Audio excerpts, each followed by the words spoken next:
Welcome to law learner. ఈ వీడియోలో మనం క్రిమినల్ లిటిగేషన్లో డిఫెన్స్ స్ట్రాటజీస్ గురించి ఈ వీడియోలో మనం తీసుకుపోతున్నాం. మొదటగా ప్రాసిక్యూషన్ స్టోరీని అటాక్ చేయడం అంటే డిఫెన్స్ లాయర్ మొదట చూసేది ఏమిటంటే ప్రాసిక్యూషన్ చెప్పే కథ పూర్తిగా కలుస్తుందా లేదా, టైం లైన్ మిస్సింగ్ ఉందా, సాక్షుల మాటల్లో లింక్ బలహీనంగా ఉందా, ఒక డౌట్ వచ్చిన కేసు బలహీనమవుతుంది. నెక్స్ట్ విట్నెస్ క్రెడిబిలిటీని బ్రేక్ చేయడం, ఆత్మవిశ్వాసంగా మాట్లాడితే ప్రతి విట్నెస్ని నిజం చెప్తున్నాడో అనే కాదు లాయర్లు వెతికేది మాటల్లో కాంట్రాడిక్షన్స్, స్టేట్మెంట్లో ఇవ్వడంలో ఆలస్యం, ఒక ఇన్కాన్స్టెన్సీ ఉన్నా కూడా తీర్పు మార్చేయవచ్చు. నెక్స్ట్ ఇల్లీగల్ ఎవిడెన్స్ను ఛాలెంజ్ చేయడం, కోర్టులో ప్రతి ఎవిడెన్స్ వ్యాలిడ్ కాదు, తప్పుగా సీజర్ చేసిన, ఫోర్స్ చేసి కన్ఫ్యూషన్ తీసుకున్న డిఫెన్స్ ఆ ఎవిడెన్స్ని అడ్మిసిబిలిటీని ఛాలెంజ్ చేస్తుంది.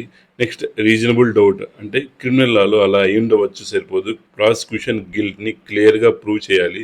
ఒక రీజనబుల్ డౌట్ మిగిలిన బెనిఫిట్ అక్యూజ్కి వస్తుంది. నెక్స్ట్ సెల్ఫ్ డిఫెన్స్ అండ్ అలిబీ అంటే ఇప్పటికీ బలమైన రెండు క్లాసిక్ డిఫెన్స్. నేను సెల్ఫ్ డిఫెన్స్లో చేశాను, నేను అక్కడ లేను, సింపుల్ ఆర్గ్యుమెంట్ కానీ కోర్టులో మ్యాసివ్ ఇంపాక్ట్ ఇస్తుంది.